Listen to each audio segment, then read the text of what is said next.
Bonjour et shalom, Richard Darmon au micro du studio Kalita pour l'un de nos magazines spéciaux concernant la pandémie de coronavirus dans la région Moyen-Orient. Notre magazine s'appelle normalement Israël au cœur du Moyen-Orient et nous faisons 2 à 3 interventions par semaine pour faire le point sur ce qui se passe dans notre région. Avec comme invité aujourd'hui Freddy Ethan. Bonjour Freddy. Freddy, Bonjour. vous êtes le directeur du CAP, c'est-à-dire CAPE, le Centre des affaires publiques et de l'État, qui est en fait la branche francophone du JCPA, le Jerusalem Center for Public Affairs, basé donc à Jérusalem. Vous êtes un diplomate chevronné qui a occupé plusieurs postes en Europe, dans les ambassades et les consulats, et vous avez été aussi ambassadeur d'Israël en Mauritanie, et vous êtes par ailleurs l'auteur de nombreux ouvrages d'analyse de la scène politique israélienne et moyen-orientale, et aussi de certains portraits de grandes figures du monde politique de l'État hébreu. Alors notre sujet du jour, dans le cadre de ce magazine, c'est la pandémie galopante du coronavirus en Iran, avec donc près de officiellement 4000 morts, en fait sans doute beaucoup plus, et des dizaines de milliers de gens touchés, et le tout face à un régime totalitaire et dictatorial qui fait tout pour censurer la réalité en accusant parallèlement Israël et les États-Unis, des boucs émissaires faciles, n'est-ce pas, d'aggraver l'épidémie. Alors, d'ailleurs, Téhéran, qui a déployer des bataillons de son armée et aussi des commandos des gardes de la révolution islamique dans les villes et aux portes des villes, traite cette pandémie en tout point comme une guerre biologique qui aurait été déclenchée par le grand Satan américain et le petit Satan israélien. Le ministre des Affaires étrangères iranien a lui-même déclaré, Zarif, qu'il s'agissait de terrorisme médical. Or, c'est dans ce contexte de censure et de comportements en tout point dictatoriaux, avec donc des boucs émissaires qu'on essaie de trouver. C'est dans ce contexte que l'Europe et la France, pourtant déjà frappées très durement par le coronavirus, ont décidé la semaine dernière de faire parvenir une aide médicale et économique à l'Iran de toute urgence. C'est un paradoxe, mais comment vous l'expliquez, Freddy, cette situation ?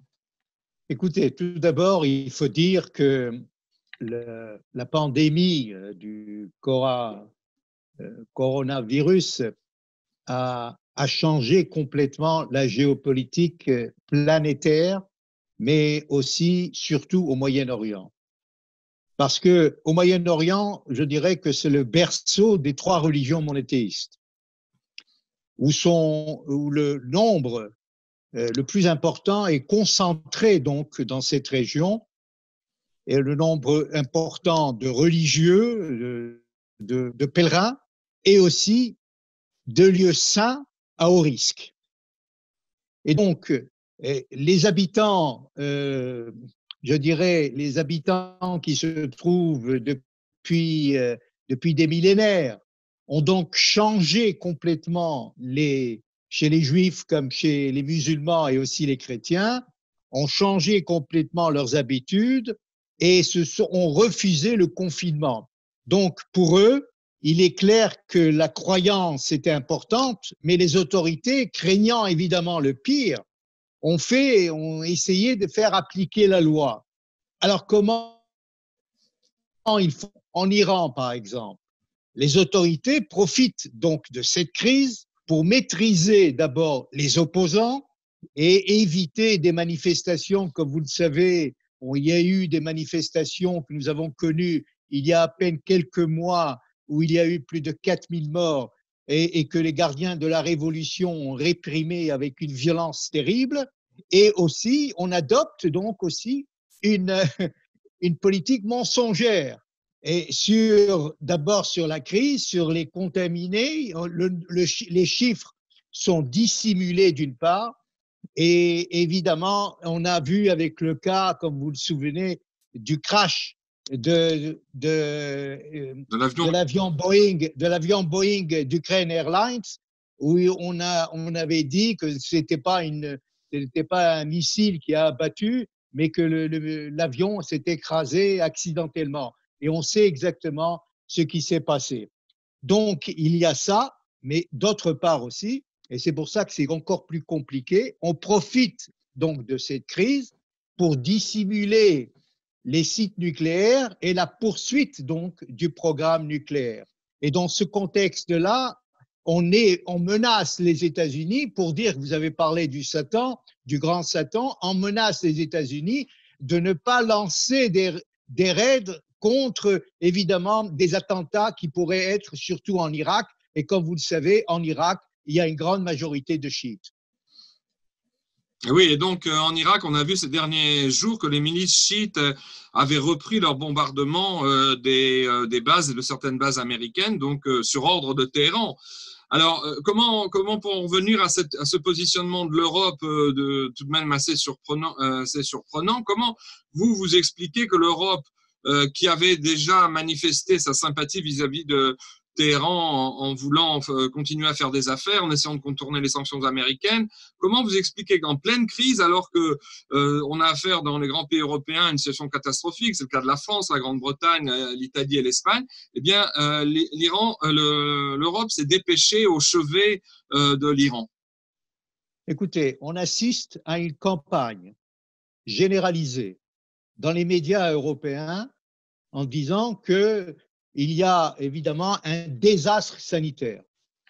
Non seulement concernant le coronavirus, mais aussi concernant ce qui va se passer dans la bande de Gaza. Donc, on explique dans les médias européens qu'il faut venir au secours donc, de cette population. Et la crise, évidemment, on profite de cette crise pour amplifier, évidemment, le désastre. Et là, on se pose la question, pourquoi les Européens n'ont pas réagi avant eux-mêmes concernant le coronavirus, et ils font la même chose. Donc, je dirais même, il y a une réaction tardive de l'Europe. Cela n'est pas la première fois, et on le sait, les réactions tardives de l'Europe, on l'a vu avec la vague du terrorisme islamique d'une part, et récemment, on le voit ces jours-ci même en France, et d'autre part, concernant l'immigration. Donc, il y a une réaction tardive concernant la nouvelle crise qui est une crise qui est sanitaire et médicale. On n'est pas préparé à cela. Alors, qu'est-ce qu'on fait? Cette campagne essaye, d'une part, sur le plan diplomatique, faire pression sur les Américains pour qu'ils lèvent les sanctions, pour qu'ils ne mettent plus l'Iran en quarantaine. Et il y a, on le sait, et c'est vrai, selon l'accord qui a été signé à Vienne, comme vous le savez, en 2015, sur le plan humanitaire, il ne peut y avoir des sanctions. Et c'est là, si vous voulez, cet article-là qu'on peut évidemment laisser faire les Européens. Et c'est pour ça que les Européens, la Grande-Bretagne, l'Allemagne et la France ont envoyé du matériel médical, et ils continuent donc à faire pression. Mais comment ils l'ont fait? Ils l'ont fait par un système qui s'appelle INSEX, c'est-à-dire on a détourné les sanctions d'une manière assez maligne par la ruse, et on a créé, si vous voulez, ce système pour pouvoir continuer et acheminer l'aide à l'Iran. Alors, vous avez remarqué, sans doute, vous qui suiviez de près les affaires européennes et notamment françaises, vous avez remarqué que ces derniers jours, cette décision d'aider sanitairement l'Iran, accompagnée de toutes les explications démagogiques qui ont été fournies par les grandes capitales européennes, en fait, a été mal vue, notamment dans la classe politique française. Il y a plusieurs voix qui se sont élevées pour condamner cette aide subite, alors que la France se dépatouille elle-même avec un manque de moyens. Est-ce que vous pensez que ça va prendre de l'ampleur, ou alors est-ce que le pouvoir à Paris étouffe ces voix dissidentes? Non, écoutez, Paris, la France était mal préparée à cette crise, même sur le plan médical. D'ailleurs aussi en Israël, personne, c'est venu subitement, il faut le reconnaître, il faut avouer que c'est une crise qu'on n'a jamais connue depuis un siècle. Donc, il fallait se préparer. Mais je crois que la France aujourd'hui, et c'est ça qui aussi, pas seulement concernant la France, on a compris que l'Europe est divisée, est déchirée. C'est-à-dire, il n'y a plus de solidarité. Et donc, on l'a vu avec l'Italie, avec le cas italien. Les Italiens qui sont venus à la rescousse des Italiens? C'est la Russie et les Cubains et la Chine, et qui continuent à œuvrer et à livrer des masques et du matériel médical. Donc, il n'y a plus cette solidarité. Il y a chacun pour soi. Et donc, il y a aussi sur le plan, je dirais, sur le plan constitutionnel, c'est-à-dire sur le plan même européen, et après le Brexit, tout cela s'effondre comme un château de cartes.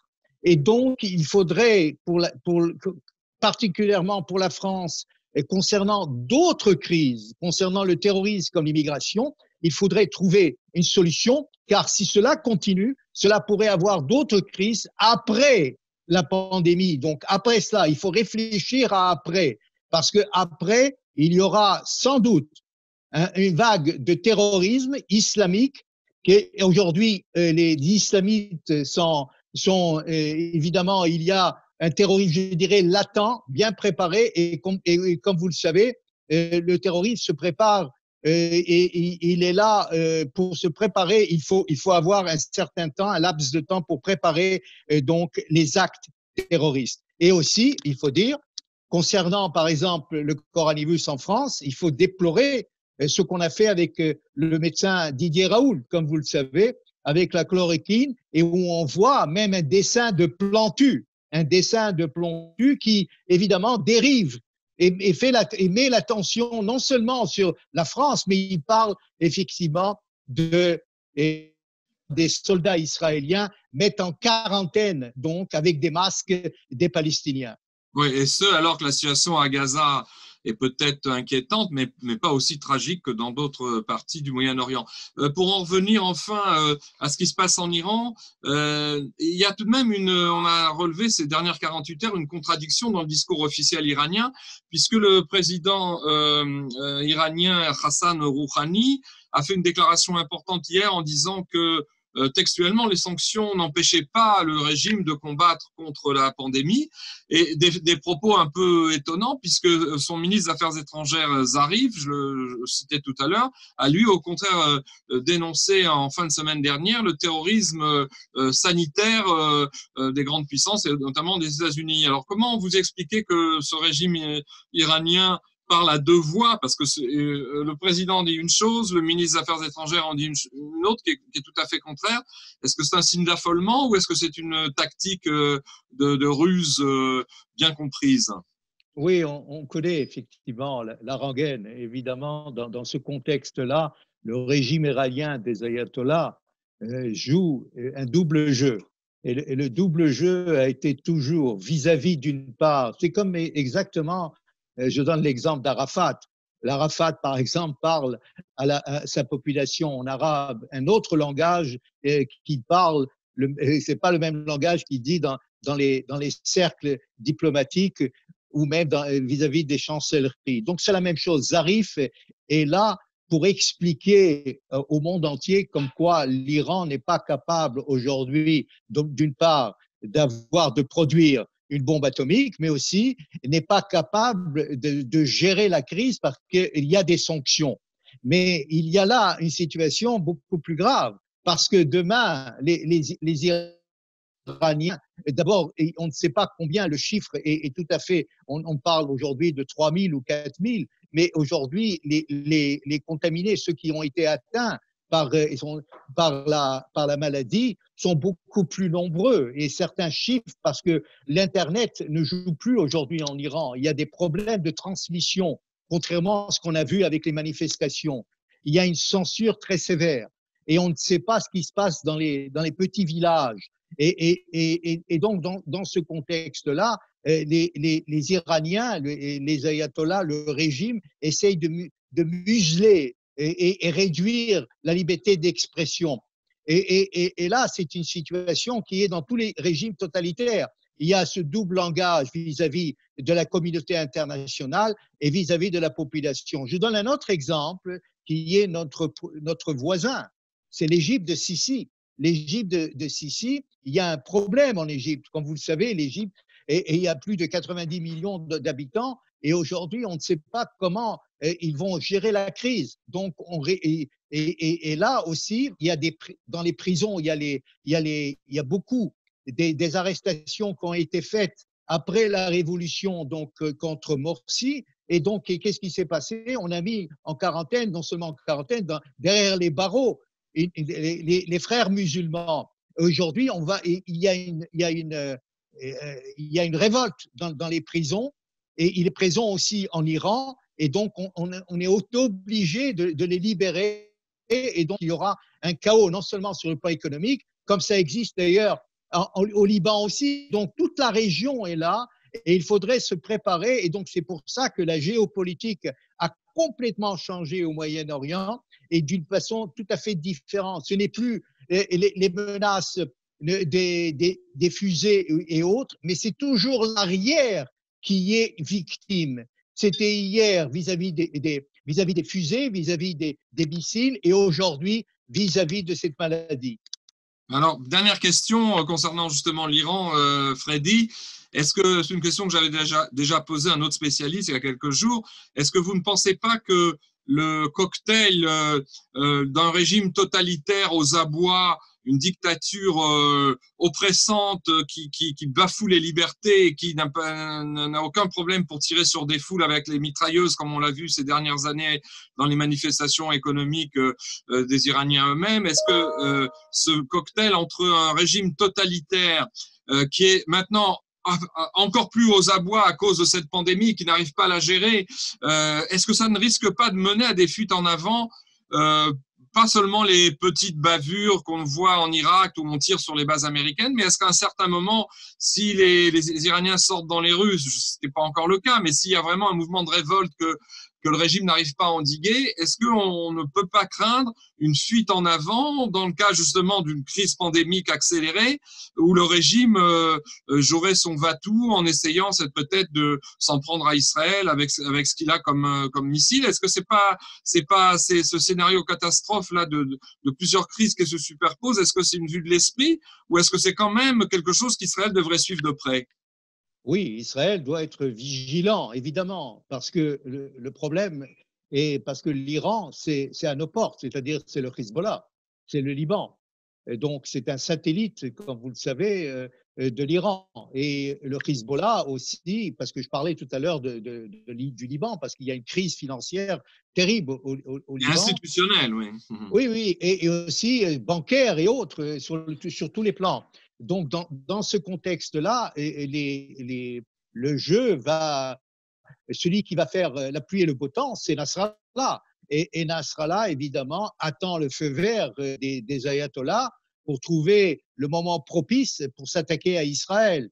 Et il est clair qu'après l'assassinat et l'élimination de Soleimani, il y a d'autres qui ont pris la relève, et ils vont essayer par tous les moyens, par des attentats, non seulement du côté libanais, mais aussi sur le plateau du Golan. Et c'est pour ça qu'Israël est très vigilant et prend toutes les mesures nécessaires.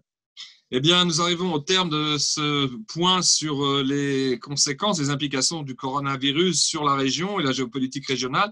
Freddy, je vous remercie. Je vous souhaite, comme à tous nos auditeurs, bonne santé. Et on se donne rendez-vous au prochain jour de la semaine pour un autre angle sur la pandémie et le Moyen-Orient. Merci et Shavua Tov. Bonne semaine et bonne santé à tous.